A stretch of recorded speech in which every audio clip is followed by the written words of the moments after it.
So this video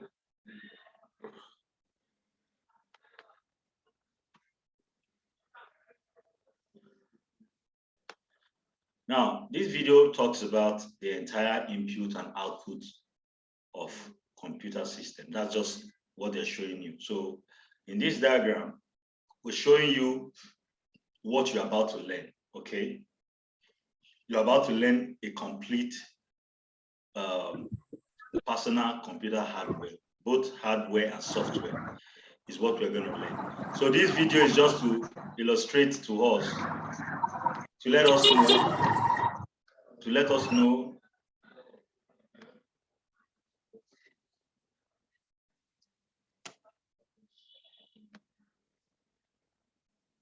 Can you hear the video?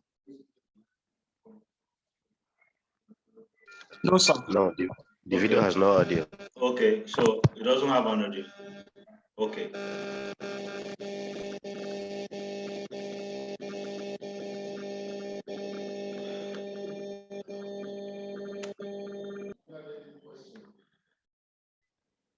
Okay, I think so. What this video is talking about is actually talking about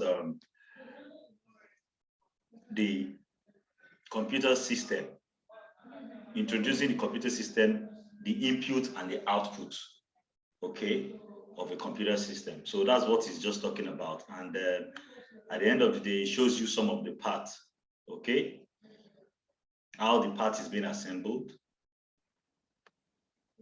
how the inside of the computers is, and what you need to do. So these are the things we're going to do. All these things are part of the practical class. We're going to assemble a complete computer like this, okay?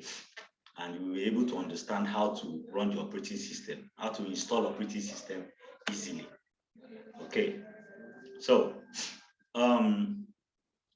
this is, I want just want to go through this. You already have the video. So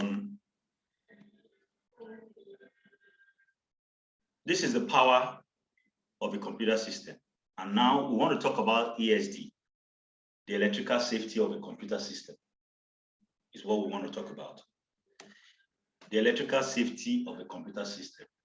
The reason why we're talking about it is a lot of people always feel because it's computer, nothing can happen to it. It can't have the same problem our pressing iron is having. It can't have the same problem our other this thing is having.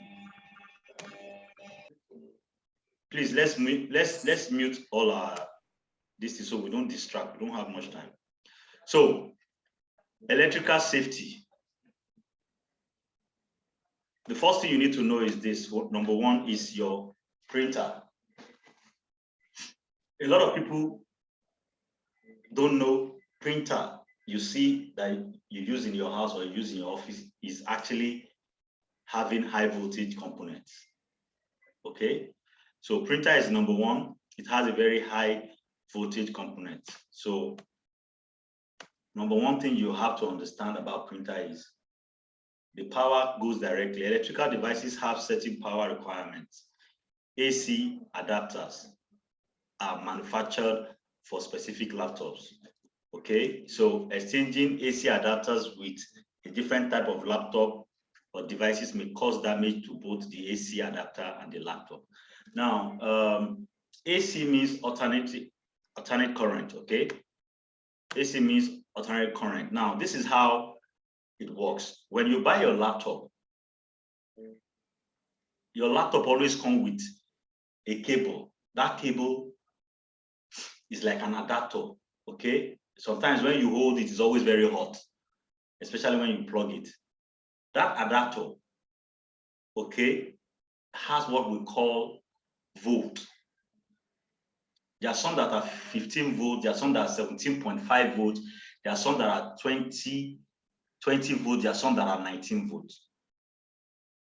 All AC adapters are not the same. That is what they're trying to tell us. All AC adapters are not the same. So when you buy an AC adapter, okay, you cannot say because you have a laptop and the connector is actually the same, then you can just go and carry the adapter and go and plug it on another laptop. No, it doesn't work like that. You must know the voltage, okay, of your laptop, and you must know the voltage of the adapter that you are using. Because if you don't know it, it can cause problem to your device. It can actually explode, or it can damage the device. Okay, it can damage the board of your device. That's what they're trying to explain. So electrical equipment must be grounded. Okay, if a fault causes metal parts of the equipment to become live with electrical current, the ground will provide a path of least resistance for the current to flow harmlessly away. So typically, computer products connect to ground via the power plug. Okay, large equipment such as server racks that house network devices must also be grounded. So every of our equipment must be grounded. So let's look at ESD properly, what it means. Now, ESD is an electronic static discharge, okay? Can occur when there is a buildup of an electric charge, which is static electricity, that exists on a surface which comes into contact with another. Different charge surface ESD can cause damage to computer equipment if not discharged properly. Okay, so follow proper handling guidelines, which is what we're going to follow. We're going to follow the guidelines they have. Be aware of environmental issues, that's number one, and use equipment that stabilize power to prevent equipment damages and data loss. Now, it is very important when you, especially when you set up a desktop system, make sure your desktop system has a UPS, which is uninterrupted power supply. If possible, have a stabilizer too that stable the light, because some currents might come in and they are higher than the volts of the computer system. It will blow the power back immediately. So, but when you're using a UPS, okay, the UPS will control the voltage, not to get in, not to supply higher voltage to the system. Okay, so that's why it's good to have a UPS all the time, because this electric ESD is always the biggest problem when it comes to, you know, having a desktop setup and you don't have a stabilizer, or you don't have a UPS that controls the power. You find out that your power pack, which is what I showed you the other, we're going to look at it now, will get blown away. Like it can, some can even cause serious power problem. You understand? Okay, so let's look at the voltage. They say at least 3,000 volts of static electricity must build up before a person can feel ESD. Okay, that's the level of voltage that can build up before you feel ESD. ESD is like electric shock. Okay, so for example, static electricity can build up on you as you walk across a carpeted floor. That's when you touch another person, you both receive a shock. If the discharge causes pain or makes a noise, the charge was probably above 10,000 volts. That's when the electric charge makes noise, like the normal electric, when the noise is so much, you know that the voltage is higher. So they are trying to explain that to us. So by comparison, less than 30 volts of static electricity can damage a computer component.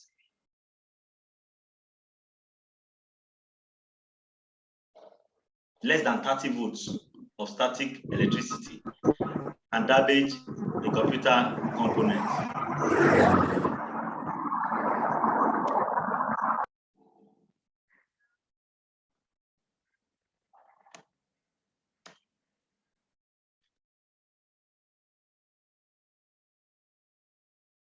So static buildup can be discharged by touching a grounded object, okay, prior to touching any electric equipment.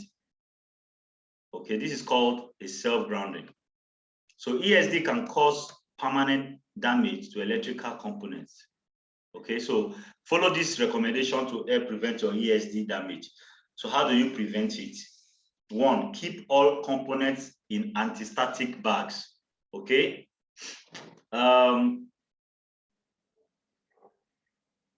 There are some anti-static bags that you just find out, put it in a bag that is not, that can conduct electrical distance, then until you are ready to install them. So you find out that we have some, most of the equipment you buy today, before you, because there's this particular nylon that they always put in it. You know, the nylon is like a foam. So those are anti-static bags, okay? Then use grounded mats on workbenches. Like if you want to work on your hardware, make sure you put a mat there. Don't just sit on the ground or put the system directly on the bare floor, okay? That's what they're saying there. Then use grounded floor mats in work areas, okay? Then use anti-static wrist. Now, these are part of the tools that a system engineer must have. You must have an anti-static wrist straps, okay, when working inside computer. When working inside, if you are taking components from the computer, you want to plug, you want to remove the memory, or you want to remove the processor, it is good to be on the safe side to wear an anti-static wrist straps, okay? So you don't cause an ESD.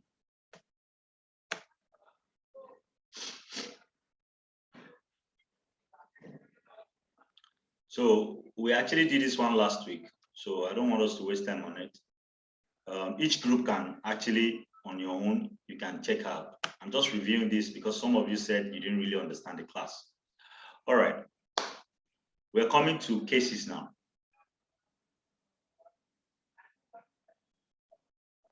Now, when this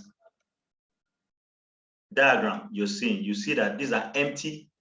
They call it cases when it's empty, meaning there's no component inside, there's no board inside, nothing is inside, okay? So when there is nothing inside, because when you're buying a system, you buy this case first, okay? You always buy the case first before you start buying all the entire components inside. So at the point when you're buying the case, okay, there is no component inside. The only thing you find inside is either a power pack, okay, which is the power supply that supplies power to the computer system. So we want to talk about these cases now. We want to talk about the different types of cases that we have. Okay, the case of a desktop computer houses the internal components such as the power supply, motherboard, central processing unit, memory, disk drive, and assorted adapter cards.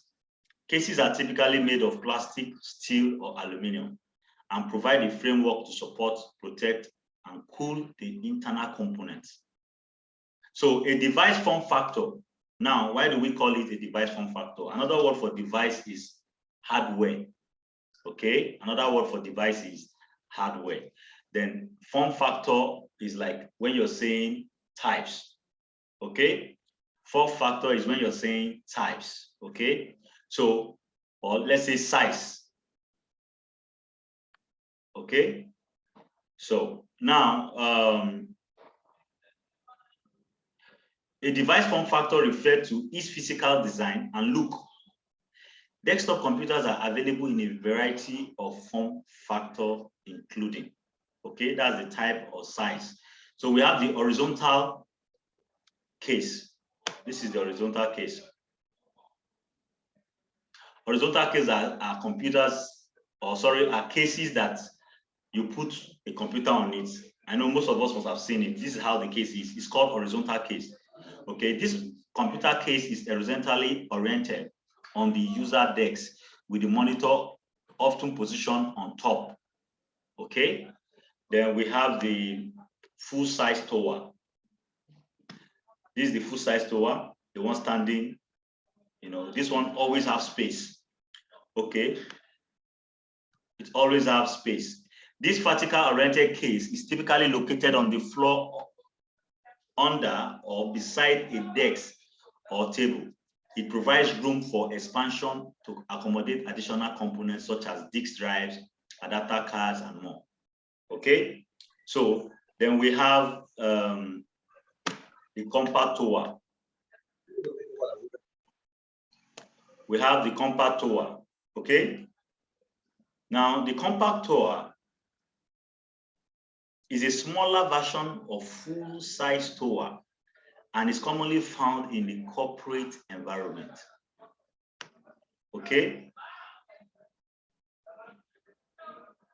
It may also be called a mini tower or small form factor. It can be located on the user's desk of the computer. Now, when you go to some of the banks, you see this small factor. Most of the systems you buy today is always this compact tower. Okay, you see very close. It looks like a UPS. Yeah, it's always looking like a UPS, very small. All right. So it's the latest model that we actually use, followed by all-in-one. So this last one is all-in-one. All-in-one is actually all of the computer system components are integrated into the display. So as an engineer and you're told to fix an all-in-one, you should know that both your central processing unit, your motherboard, all your inputs, components are actually attached to the screen at the back of it. So if you have to fix anything, it has to be at the back. Okay, so you have to lose it from the back. Okay, for you to see the components you want to work on. That is how they have to attach it to the display. So they often include touchscreen. Most of them are always touchscreen sometimes, in input and built-in microphones and speakers, depending on the model. All-in-one computers offer little to no expansion capability. That's it doesn't, when they mean expansion means you cannot add another card or add another device to it. It's always branded. When it comes like that, because you can't say, okay, you want to increase the RAM, or you want to increase the RAM, or you want to add more hard drive or more drive space to it. Okay, but for the full size tower, you can do that. It has a lot of space. Okay.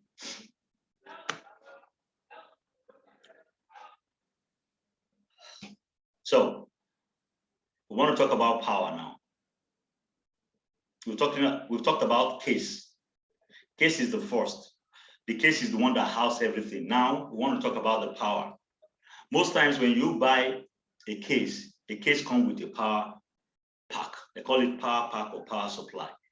Okay. Now this power supply has its own cables that gives power, okay, to the motherboard or to the system. This is how it is. You see this port you are looking at. I believe everyone can see my screen, right? Yes, sir. Yes. This port you're seeing, this is where you plug the power that is coming from your wall socket, okay? You will plug it to this connector here. Now, there's something you need to know. Because of the voltage that we have in Nigeria, is different from the voltage from abroad. So if you are bringing or buying the computers from US, it's always coming, even from Chinese sometimes, it's always coming in 110.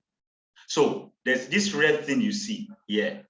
The default, when you bring your system from abroad, is always in 110. Now, if you buy a system and you did not check this back here, to change it from 110 to 220, and you plug directly to this power supply, you plug power supply from the wall socket to this place, it will blow this box.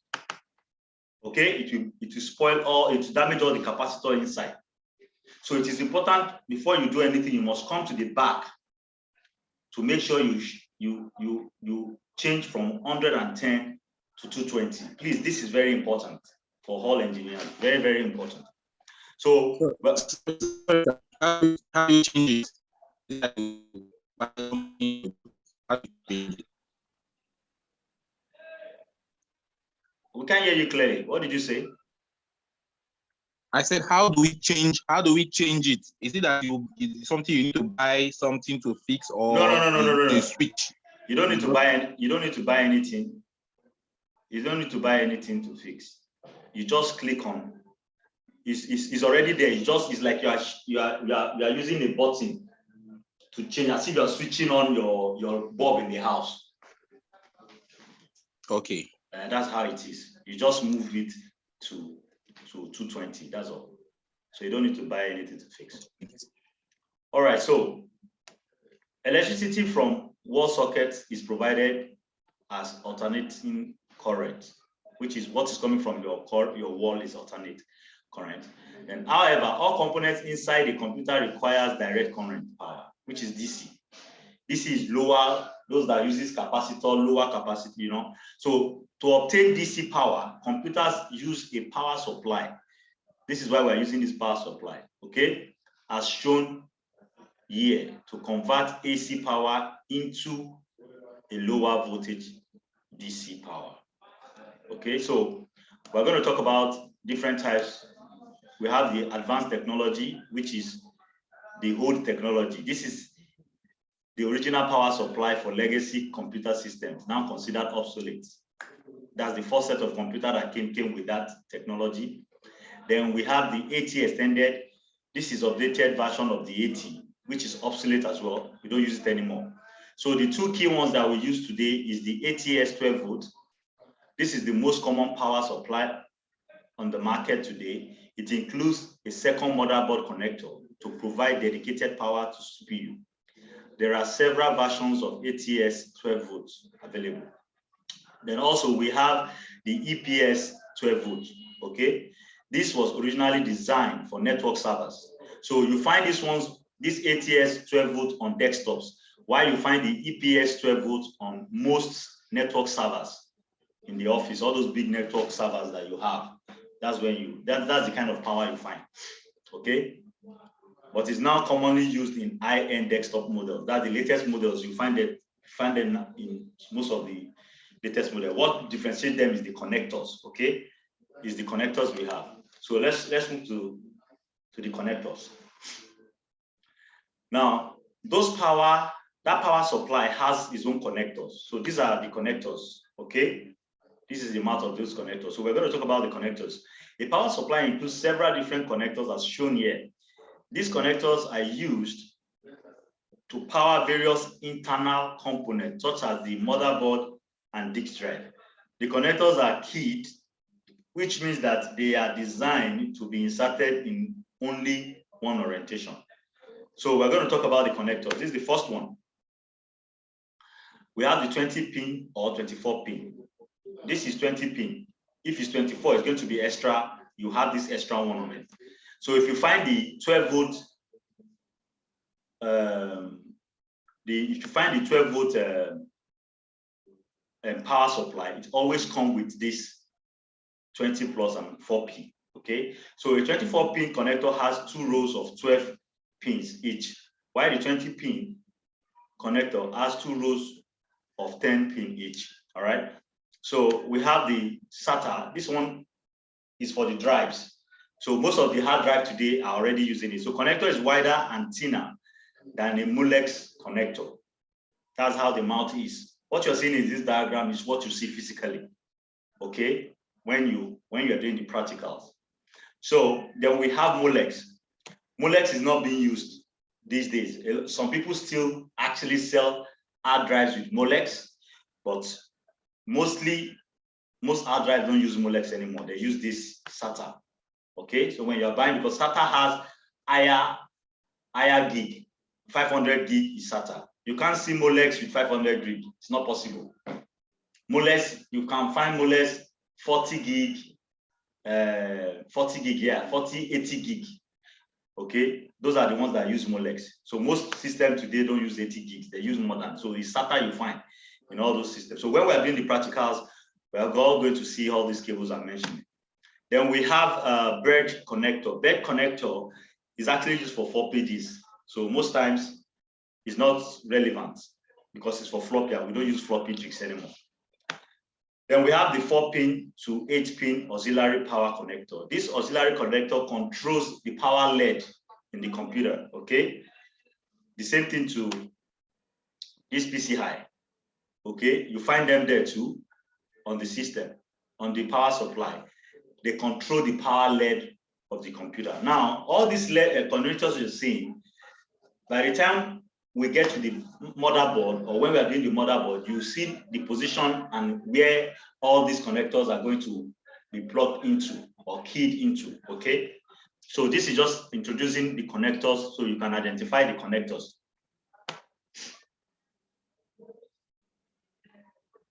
Okay, so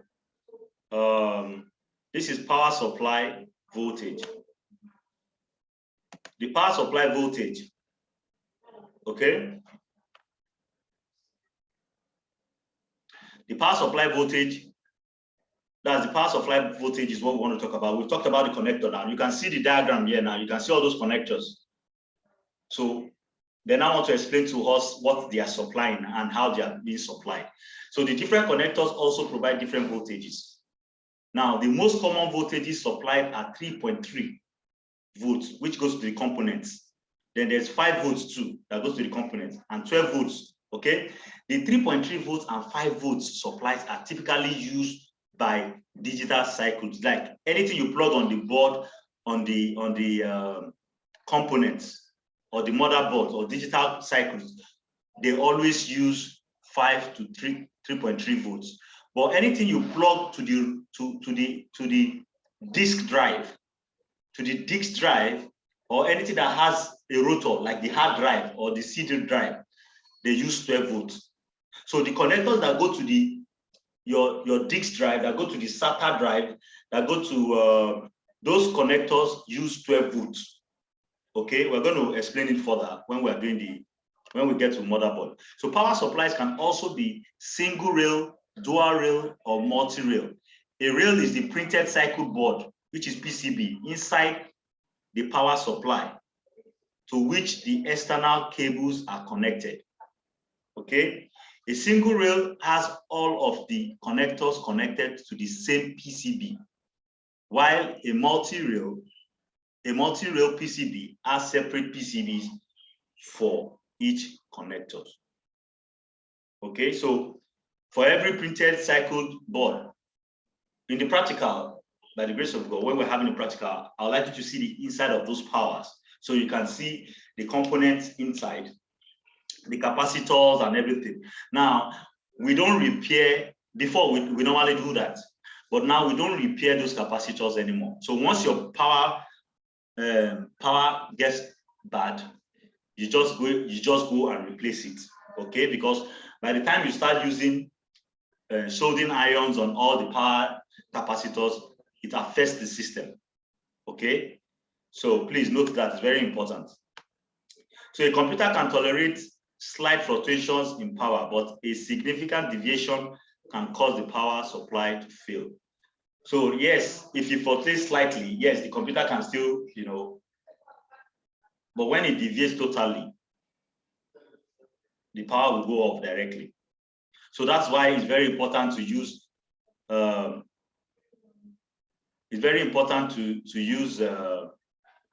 UPS, to make sure the power, the alternate power coming on your system is actually a good one, or a constant one, not higher than 220. Okay, so we've been able to do this assignment yesterday too, or the last time we had the class. So you can review all this. Please, I decided to go through this class like this today because one, we had a challenge with the other link we were using, which is going to be rectified, okay? And please, I want the groups to meet. When I mean to meet, I need you to discuss, because I prefer you guys discuss first. And when you see that a lot of you don't understand what is going on, then you can reach out to me. There's this communication I want the group. That's the essence of the group. If you have any challenges, share with your group team. And if it's not actually okay, and nobody can help